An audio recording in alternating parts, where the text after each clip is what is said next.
وهو شهر رمضان الذي أنزلت فيه القرآن.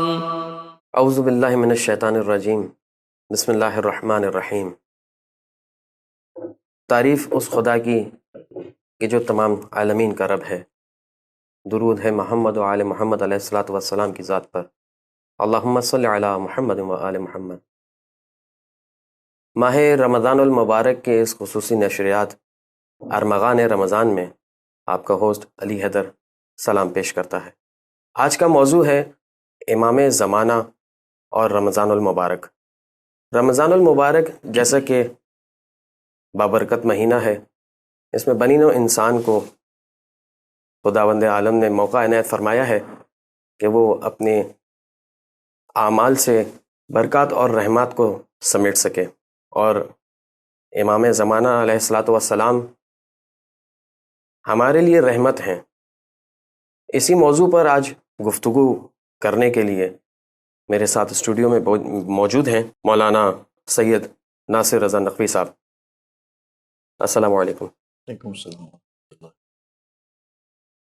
حضور، یوں تو شب جمعہ، روز جمعہ امام زمانہ سے منسوب ہیں، لیکن آیا رمضان المبارک میں اس میں کوئی خاص ربط، کوئی خاص نسبت امام زمانہ سے؟ بسم اللہ الرحمن الرحیم. موضوع جو ہے وہ آج کے پروگرام کا آپ نے یہ رکھا ہے کہ رمضان اور امام زمانہ. بالکل. اور سوال آپ کا یہ تھا کہ شب جمعہ کے حوالے سے کہ شب جمعہ کا رابطہ کیا ہے امام زمانہ علیہ الصلوۃ والسلام کے ساتھ. دیکھیں، ہمارے پاس 14 معصومین علیہ الصلوۃ والسلام ہیں، اور ان 14 ہستیوں کو کے دن مخصوص ہیں. آپ کو مفاتی کے اندر مل جائیں گے کہ روز کے اعمال میں، اور روایت میں بھی ہے کہ ایام سے دشمنی نہ کرو. بے شک. تو معصوم سے کسی نے پوچھا کہ ایام سے مراد کیا ہے، تو امام نے فرمایا کہ ایام سے مراد ہم ہیں.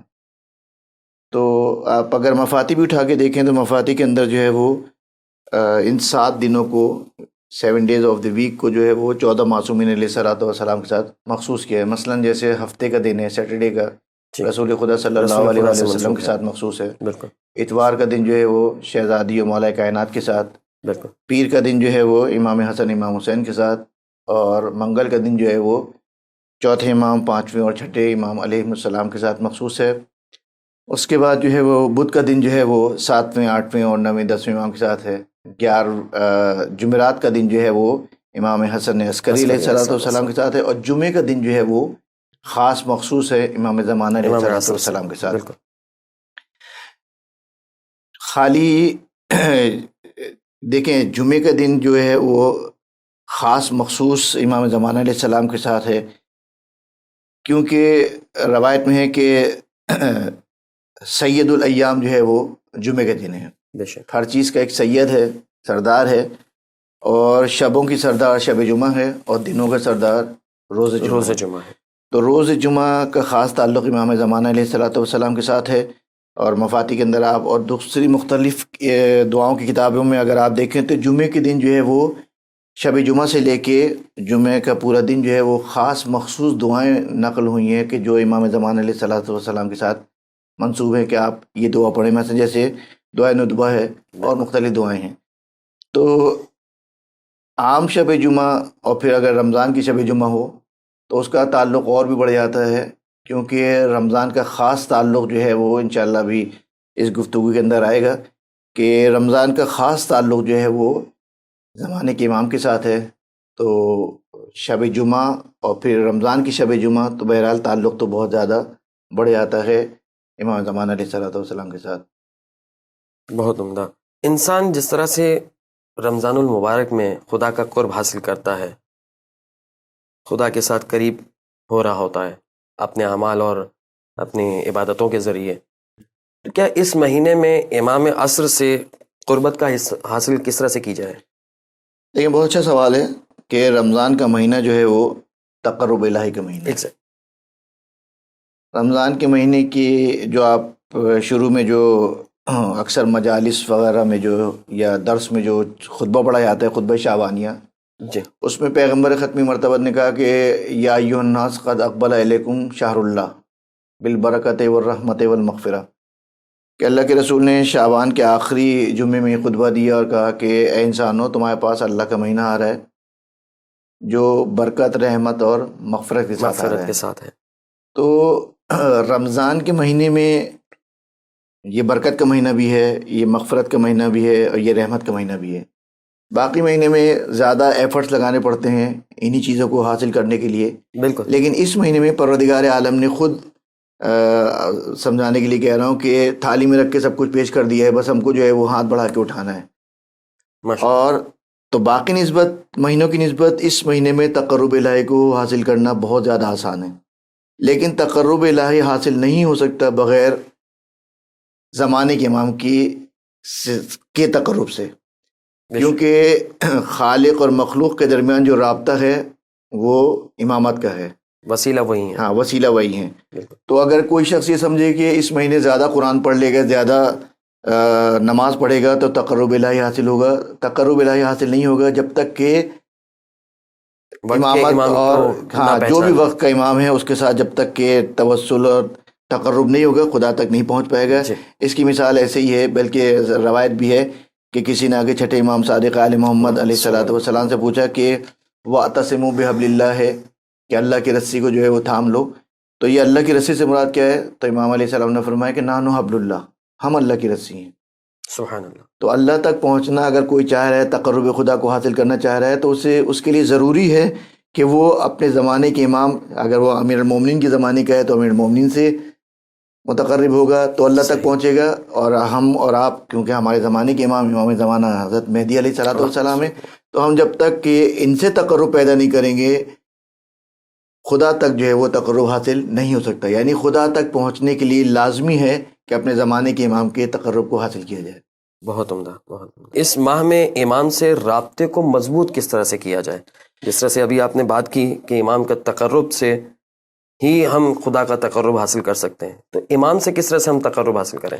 دیکھیں، اس مہینے میں کی برکتیں آپ مجالس اور محافل میں سنتے رہتے ہیں کہ یہ رمضان کا مہینہ وہ ہے کہ جس کے لیے تاکید ہے کہ اس کو یہ نہیں کہو کہ رمضان کا مہینہ، رمضان آیا، رمضان چلا گیا۔ صحیح۔ امام اس مہینے کے تعظیم اتنی ہے کہ امام نے کہا کہ یہ نہیں کہو کہ جاء رمضان و ذہب رمضان، رمضان آیا، رمضان چلا گیا، بلکہ کہو کہ شہر رمضان، جاء شہر رمضان و ذہب شہر رمضان، یعنی خالی رمضان کے مہینے کا احترام یہ ہے کہ عام لہجے میں، عام اس میں اس کو مخاطب نہیں کرو، بلکہ مہینے کے لفظ استعمال کرو کہ ماہ رمضان آیا، ماہ رمضان گیا۔ تو یہ مہینہ اتنی برکت والا ہے۔ اس مہینے کی برکت یہ ہے کہ باقی کسی مہینے کو یہ فضیلت حاصل نہیں جو اس مہینے میں۔ بہت بالکل صحیح۔ سونا عبادت، سانس لینا عبادت۔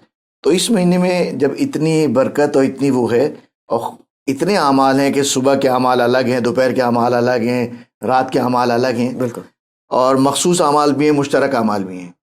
تو اس مشترک اور مخصوص اعمال میں اگر آپ دیکھیں تو رمضان کے مہینے کے لیے آپ اگر اعمال دیکھیں مفاتیح میں، تو پہلی رمضان یعنی شب چاند رات ماہ رمضان کی جو ہے اس سے لے کے عید کی چاند رات تک جو مستقل دعا پڑھنے کی تاکید کی گئی ہے وہ ہے دعائے افتتاح۔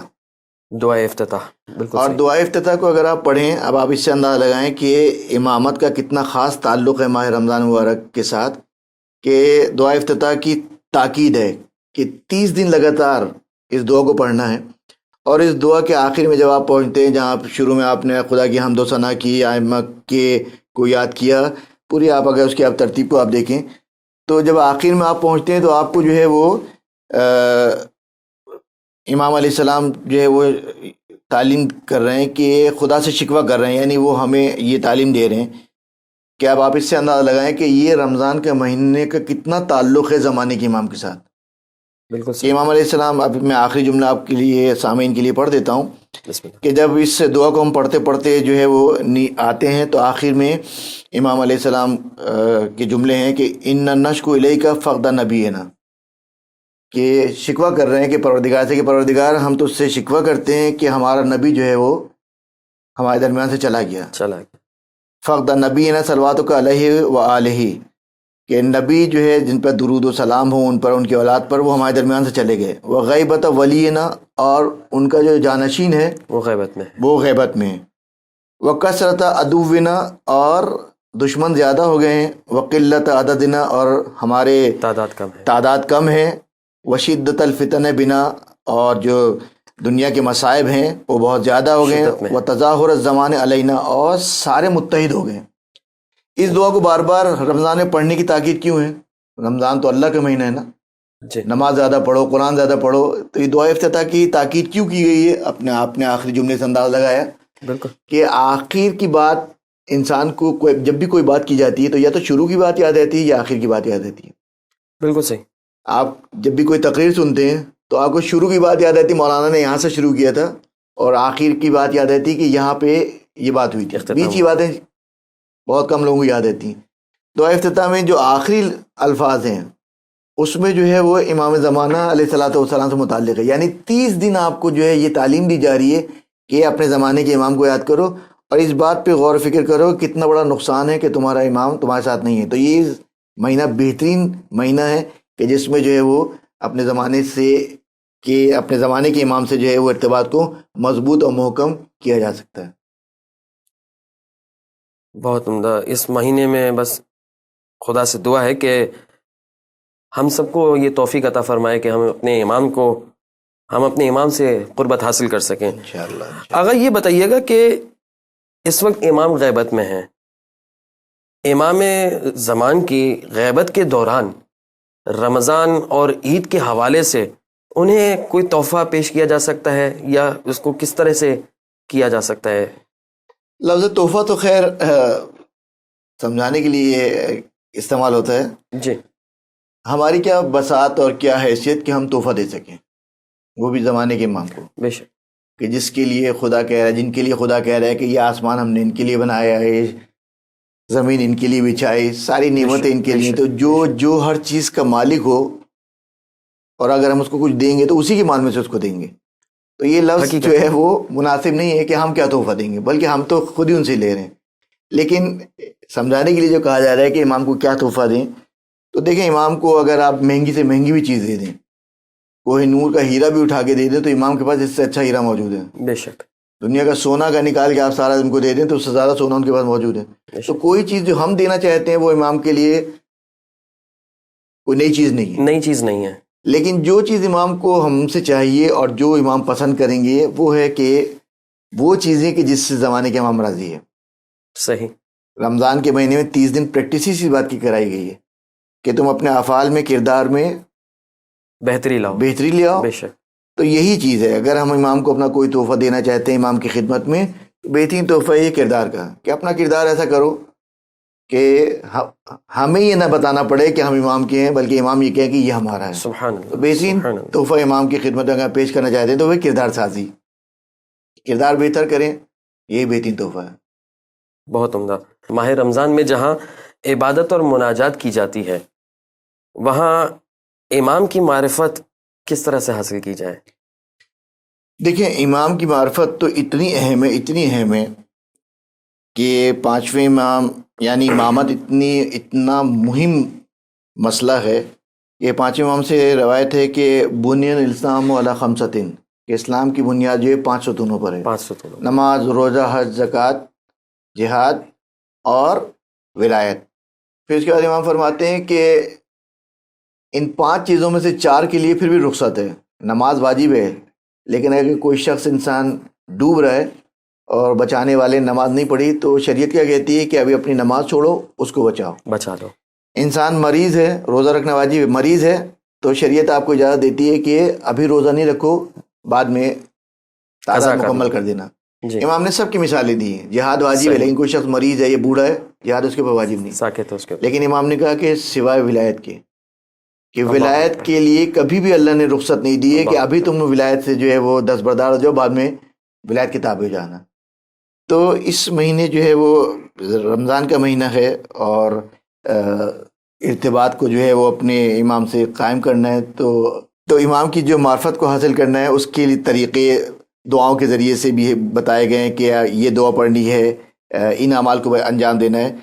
دعا اور اعمال سب مفاتی کے اندر بھی موجود ہیں، علماء کی تقاریر میں بھی آتے ہیں، بیان ہوتے ہیں، لیکن خالی دعائیں اور اعمال ہی جو ہے وہ معرفت امام کے ذریعہ نہیں ہے کہ آپ یہ دعا پڑھیں گے تو آپ کو امام کی معرفت ہو جائے گی۔ معرفت کا مطلب کیا ہے؟ پہچاننا، کہ آپ صحیح۔ امام کو پہچانتے ہیں۔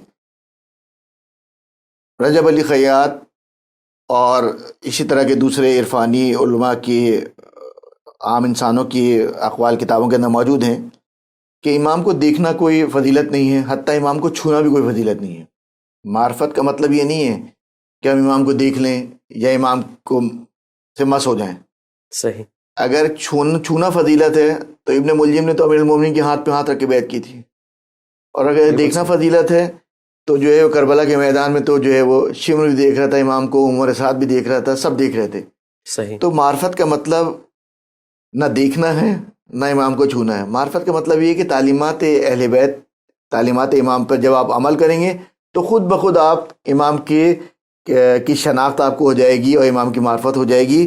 ورنہ دیکھنا نہ کوئی کمال ہے اور نہ ہی امام کو مس کرنا کوئی کمال ہے۔ معرفت کو حاصل کرنے کا بہترین طریقہ جو ہے وہ جو ائمہ نے بتایا کہ مخصوص دعائیں بھی ہیں کہ آپ ان کو انجام دیں، جیسے جمکران کے اعمال ہیں، مسجد سہلہ کے اعمال ہیں، یہ خود تک ذریعہ بنتے ہیں امام تک، امام کی معرفت حاصل کرنے کا۔ لیکن اس کے علاوہ جو ہے وہ نارمل زندگی میں یہ ہے کہ ہر وہ کام کہ جو امام کو ناپسند ہے اس سے بچا جائے، اس سے بچا جائے، اور ہر وہ کام کہ جو امام کا پسندیدہ ہے اس کو انجام دیا جائے۔ بے شک۔ معرفت کا مطلب یہی نا، پہچاننا۔ بالکل۔ جب آپ کو یہ پتہ چل گیا کہ امام کو یہ چیز پسند ہے، یہ چیز ناپسند ہے، اور آپ اس کو انجام دیں گے تو خود بخود آپ امام کو پہچان رہے ہیں۔ بالکل۔ معرفت کا مطلب یہی ہے۔ بالکل صحیح۔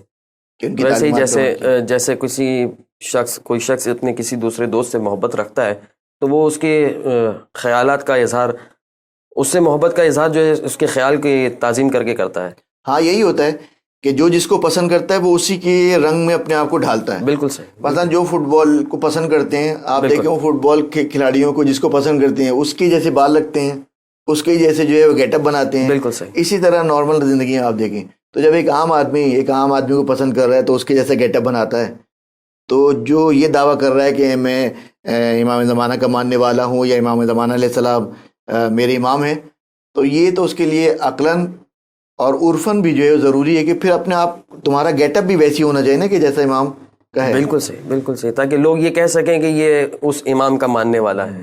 بے شک، بے شک، بہت عمدہ۔ اچھا آقا، یہ بتائیے گا کہ رمضان المبارک کا امام عصر سے کوئی خاص تعلق ہے؟ بہت اچھا سوال ہے، اور یہ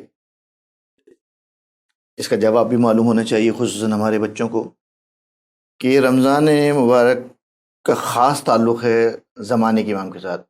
اچھا، جب میں یہ لفظ استعمال کرتا ہوں زمانے کے امام، تو اس سے مراد امام مہدی خالی نہیں ہے، بلکہ ہر امام کے جو اپنے زمانے میں ہے اس کا تعلق جو ہے وہ رمضان کے ساتھ ہے۔ صحیح۔ رمضان کے مہینے میں قرآن پڑھنے کا بہت ثواب ہے، اور رمضان کے مہینے میں آخری راتوں میں ایک رات آتی ہے جسے شب قدر کہتے ہیں۔ بالکل۔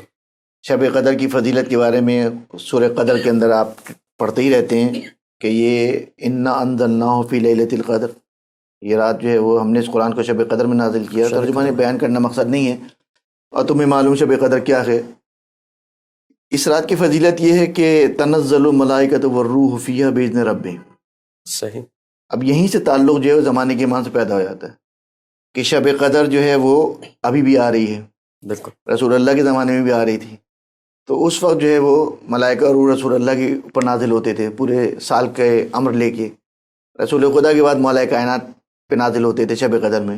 صحیح۔ بتدریج جیسے جیسے امام آتے گئے شب قدر آتی تھی، تو اسی زمانے کے امام کے اوپر وہ ملائکہ اور روح نازل ہوتے تھے تمام امر خدا کو لے کر۔ صحیح۔ تو رمضان کا خاص تعلق بن جاتا ہے خود زمانے کے امام کے ساتھ کہ شب قدر آج بھی آ رہی ہے۔ تو آج شب قدر جب آ رہی ہے تو یہ ملائکہ کہاں آتے ہیں؟ یہ ملائکہ جو ہے وہ زمانے کے امام کے ساتھ آتے ہیں۔ اور شب قدر کا اور رمضان کا خاص تعلق جو ہے زمانے کے امام کے ساتھ ہے، اس کی ایک تو دلیل آپ کے سامنے یہ سورہ قدر بھی کو پیش کر دی، اور دوسری دلیل یہ کہ سورہ قدر کو پڑھنے کا رمضان مبارک میں سورہ قدر کو پڑھنے کی بڑی تاکید ہے، خصوصاً شب قدر میں 1000 مرتبہ پڑھو۔ آخر کیا ہے اس سورہ قدر کے اندر کہ 23ویں شب کے اعمال میں آپ دیکھیں تو اتنی کثرت سے اس کو پڑھنے کو کہا گیا ہے. اس لیے کثرت سے پڑھنے کے لیے کہا گیا ہے کہ انسان ایک دفعہ پڑھے گا متوجہ نہیں ہوگا, 2 مرتبہ پڑھے گا متوجہ نہیں ہوگا, 3 مرتبہ پڑھے گا متوجہ نہیں ہوگا, 1000 مرتبہ جب پڑھے گا تو کسی وقت تو متوجہ ہوگا نا. بالکل کہ اس سورہ قدر کے اندر کیا پیغام دیا جا رہا ہے. تو جب وہ متوجہ ہوگا تو اسے پتہ چلے گا کہ سورہ قدر میں پیغام یہ دیا جا رہا ہے کہ آج کی شب ملائکہ اور روح حکم پروردگار لے کر نازل ہو رہے ہیں. تو کس کے اوپر نازل ہو رہے ہیں؟ خود بخود ربط مل وہ جائے. اپنے زمانے کے امام کی طرف جو ہے ملتفت ہوگا. تو شب قدر کا اور خصوصاً رمضان کا خاص تعلق جو ہے وہ زمانے کے امام کے ساتھ ہے, اجل اللہ تعالیٰ فرجہ شریف کے ساتھ. اچھا, تو یہ بتائیے گا کہ رمضان میں کوئی خاص دعا جسے زیادہ تاکید کہا گیا ہو کہ کوئی خاص دعا پڑھی جائے کہ جس سے امام سے تقرب بھی حاصل ہو جائے اور خدا سے تقرب بھی حاصل ہو جائے؟ دیکھیں, رمضان المبارک اور اس کے علاوہ بھی ہے, ہر وقت جو ہے وہ اپنے زمانے کے امام کو یاد رکھنا چاہیے. جتنا زیادہ ہماری طرف سے یاد ہوگی, اگرچہ ہم یاد نہیں بھی کرتے, کتنے لوگ ایسے ہیں جو امام سے اتنا توسل بھی نہیں کرتے ہیں, لیکن پھر بھی امام کی برکتیں اور رحمتیں اللہ ان پہ نازل کر رہا ہے. امام کے بے شک وسیلے سے رزق مل رہا ہے, امام کے وسیلے سے پریشانیاں دور ہو رہی ہیں. بے شک. لیکن قرآن کی خود آیت ہے کہ حل جزاء الاحسان الا الاحسان, کہ احسان کا بدلہ احسان نہیں. احسان کا بدلہ احسان ہے. بھونڈی سی مثال دے دوں, جیسے آپ واٹس ایپ میں جو آپ کو جو ہے روز سلام کرتا ہے, میسج بھیجتا ہے, تو وہ آپ کی فرینڈ لسٹ میں اوپر ہوتا ہے. بالکل. لیکن آہستہ آہستہ جب وہ میسج کم کرتا جاتا ہے تو ایک مرتبہ جو ہے وہ بالکل آخر میں چلا جاتا ہے. آخر میں چلا جاتا ہے. یہی ہے کہ اگر آپ روز اپنے زمانے کے امام کو یاد کریں گے تو آپ امام کی سبحان اللہ سبحان اللہ فرینڈ لسٹ میں اوپر ہوں گے. لیکن جب آپ توسل کرنا چھوڑ دیں, امام کو یاد کرنا چھوڑ دیں گے, تو آہستہ آہستہ آپ پیچھے چلے جائیں گے. تو دعائیں رمضان مبارک کی بہت ساری دعائیں ہیں, لیکن جو ہمیں تعلیم دی گئی خود رسول خدا کے رسول خدا سے جو ہے وہ امام زمانہ کا فاصلہ کتنا زیادہ ہے. رسول خدا سے بھی روایتیں ہیں اور بقیہ 11 معصومین سے بھی روایتیں ہیں کہ افضل العبادہ انتظار الفرج, بہترین عبادت یہ, افضل ترین عبادت یہ کہ زمانے کے امام کا فرج کی دعا کی جائے. تو رمضان خدا دعا قبول کرتا ہے, تو اس رمضان کے مہینے میں جو ہے وہ دعائے فرج کو پڑھا جائے. اچھا, دعا کے بارے میں جو ہے وہ جب کہا جاتا ہے کہ دعائے فرج پڑھی جائے تو لوگ پریشان ہو جاتے ہیں کہ کیا کیا جائے. تو دیکھیں, دعائے فرج میں رمضان کے اعمال میں آپ کو مل جائے گا کہ یہ دعائے فرج کے نام سے کہلاتے ہیں, یا عمادہ من لا عمادہ لہو, اسی عنوان سے آپ کو دعا مل جائے گی. اس کی تاکید ہے, اس کو پڑھو. صحیح. سوالوں میں آپ نے ایک سوال کیا تھا کیسے امام کا تقرب حاصل کیا جائے. زیارت آل یاسین بہترین ہے کہ دعائے فرض انسان پورے رمضان پڑھے, پورے سال پڑھے. اس کے علاوہ جو ہے زیارت آل یاسین ہے کہ جتنا زیادہ آپ اپنے زمانے کے امام کو یاد کریں گے, بلکہ ہر وقت اپنے زمانے کے امام کو یاد کرنا ہے. جب بستر پہ لیٹے انسان اور آنکھ بند ہو رہی ہو تو آخری سلام جو کرے وہ امام کو کر کے سوئے.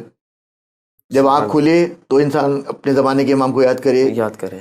ہم نے رابطے کو کم کر دیا ہے. ہم اپنی پریشانی میں پہلے دوسروں کی طرف رجوع کرتے ہیں, جب وہاں سے کوئی جواب نہیں ملتا تو آتے ہیں امام کی طرف. جبکہ آپ کی پہلی کوشش یہ ہونی چاہیے, جیسی کوئی پریشانی آئے, جیسی کوئی مصیبت آئے, خوشی کے دن ہو, غمی کے دن ہو, سب سے پہلے جو ہے اپنے زمانے کے امام کو یاد کیا جائے. یہ بہترین طریقہ ہے امام سے رابطے کو برقرار کرنے کا اور مضبوط کرنے کا. بہت اعلیٰ. اگر دعائے سلامتی ہے امام زمانہ جو ہم پڑھتے ہیں, کثرت سے اس کا تلاوت ہوتی ہے, ہر محفل کے اختتام پہ بھی یہی دعا ہم استعمال کرتے ہیں, اس دعا کی تلاوت کرتے ہیں. کیا امام کو ہماری اس دعائے سلامتی کی ضرورت ہے؟ بہت اچھا سوال ہے, اور میں کافی دنوں سے سوچ رہا تھا کہ کبھی ایسا کوئی سوال ہو اور کہیں بیان کرنے کا موقع ملے. کہ پہلی بات تو یہ کہ ہم سلامتی کی دعا کریں نہ کریں, پروردگار عالم کو تو ان کو باقی رکھنا ہے.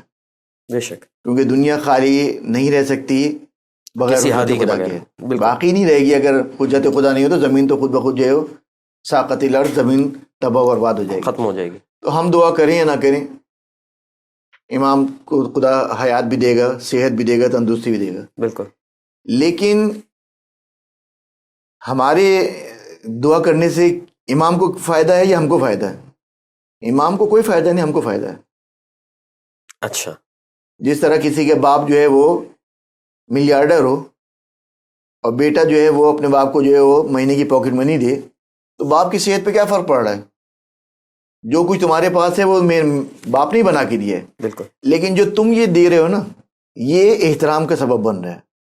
اس کی دولت میں اضافہ نہیں ہو رہا، لیکن تمہارے وقار میں اضافہ ہو رہا ہے کہ خدا کی بارگاہ میں تم مرتبہ پا رہے ہو، تم اپنے باپ کو احترام کیا. بالکل ایسے ہی ہے. بالکل صحیح. ہماری دعا سے نہ امام زمانہ کی عمر طولانی ہوتی ہے، نہ ہمارے صدقہ نکالنے سے امام کی پریشانی دور ہوتی ہے، لیکن ہمارے صدقہ نکالنے سے ہماری پریشانی دور ہوتی ہے. ہم امام کا صدقہ نکالتے ہیں، پریشانی ہماری دور ہوتی ہے. سبحان اللہ. ہم امام زمانہ کی سلامتی کی جب دعا کرتے ہیں تو امام تو سالم ہیں، لیکن وہ حل جزاء الاحسان الا الاحسان، جب وہ پلٹ کے ہم جب دعا کرتے ہیں وہ پلٹ کے ہمارے لیے سلامتی کی دعا کرتے ہیں، تو ان کو کوئی فائدہ نہیں ہے، فائدہ ہمارا ہی ہے. اب بات یہاں پہ تک آ گئی ہے کہ محفل کا اختتام ہمیشہ جو ہے اس دعا پر ہوتا ہے کہ اللہم کن لولیک الحجۃ ابن الحسن.